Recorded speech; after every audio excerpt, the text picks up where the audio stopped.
Halo teman-teman, Assalamualaikum warahmatullahi wabarakatuh. Perkenalkan, saya Atia Fitriawati dari kelas 5 Ekonomi Syariah F akan sedikit memaparkan perkembangan ekonomi di negara Singapura mulai dari kemerdekaannya hingga saat ini. Ya, sebelumnya perlu kita ketahui bahwa negara Singapura adalah negara kecil yang hanya memiliki kawasan wilayah seluas 721,5 km persegi saja loh. Dan dengan itu, negara Singapura sudah dianggap sebagai negara kompetitif dalam ekonomi global dan di antara negara-negara yang memiliki pendapatan tertinggi di dunia loh. Keren ya. Nah, populasi Singapura itu hanya ada sekitar 5,7 penduduk saja. Hal ini menjadikan Singapura masuk dalam 20 negara terkecil di dunia. Namun harus kita ketahui juga bahwa Singapura memiliki ekonomi yang sangat kuat, sehingga kira-kira Singapura itu memiliki kekayaan 364 miliar US dollar. Itu pada tahun 2018. Ya, baru kemarin ya, belum lama-lama banget. Dan ini dibuktikan dengan terdapatnya ada 183,7 seorang jutawan di Singapura dan lebih dari 1.000 orang konglomerat. Masya Allah ya. Dan ini juga bermakna bahwa gaji di negara Singapura itu tinggi seperti negara Jerman, negara Prancis, dan Amerika Serikat yang sudah dikenal dengan kemajuan teknologi dan perekonomiannya yang sulit dikalahkan. Lalu bagaimana ya? Kok bisa ya Singapura, negara yang kecil seperti itu, namun bisa kaya dan maju, bahkan lebih maju dari Indonesia? Untuk keterangannya bisa kita simak berikut ini. Bagaimana Singapura menjadi negara kaya dan maju? Ya, kita mulai dengan melihat sejarah. Singapura didirikan pada abad ke-19 oleh Sir Thomas Stamford Raffles. Pada tahun 1963, Malaysia dibentuk terdiri dari Malaya, Singapura, Sarawak, dan Sabah.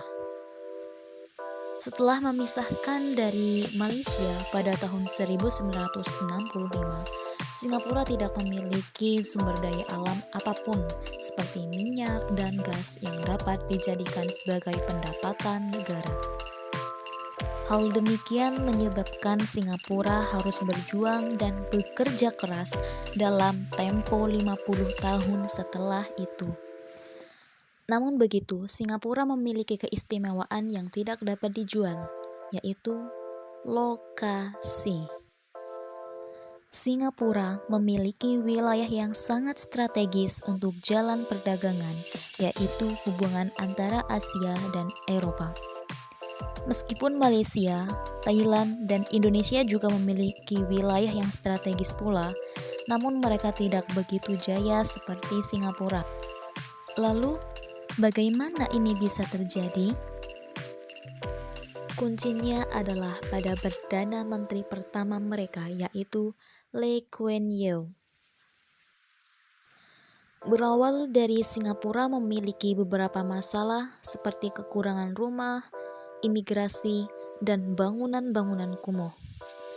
Pada saat itu, Lee Kuan Yew sebagai Perdana Menteri pertama adalah orang yang bertanggung jawab sepenuhnya dalam mengubah landscape ekonomi Singapura untuk menjadi negara yang lebih maju. Politik yang memberi peran besar pada ekonomi Singapura pada waktu itu adalah politik perdagangan bebas dan tarif yang sangat rendah telah membangun kejayaan Singapura. Lee Kuan Yew adalah seorang pribadi yang berambisi besar. Beliau memiliki keinginan untuk mengubah pulau kecil ini menjadi penguasa besar ekonomi. Untuk menjayakan visi ini, ada beberapa rencana yang telah diwujudkannya. Di antaranya adalah menghapus korupsi dalam segala bentuk. Jika kita melihat angka GDP Singapura dengan teliti, kita dapat melihat dari dua waktu pada fase yang berbeda. Yang pertama, lewat pada tahun 1980-an, dan yang kedua pada tahun 2005. Pada tahun 1985, Singapura berada pada fase kemiskinan setelah kemerdekaan. Dan hal itu membuat kerajaan Singapura mengambil beberapa langkah, seperti telekomunikasi diswastakan supaya lebih kompetitif. Hal itu membuat angka GDP meningkat dari 24% menjadi 70% pada tahun 2017. Jadi, faktor apa saja ya yang menjadikan Singapura maju dengan cepat?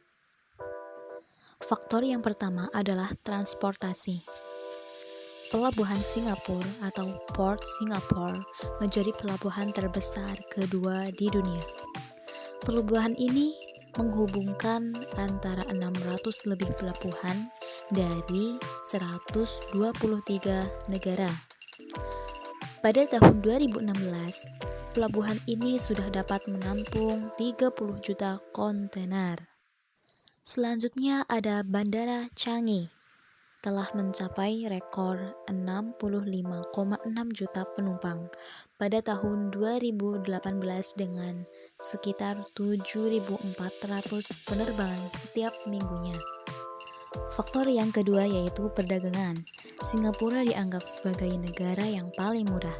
Hal ini dikarenakan terdapat beberapa kelebihan yang terdapat pada pelaku usaha, di antaranya lancarnya bea cukai, akses yang murah menuju benua Asia, dan beberapa politik yang lain.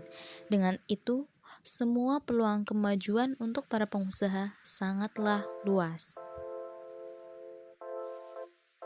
Demikian hanya itu yang dapat saya sampaikan. Mohon maaf apabila ada tutur kata yang kurang berkenan. Wassalamualaikum warahmatullahi wabarakatuh.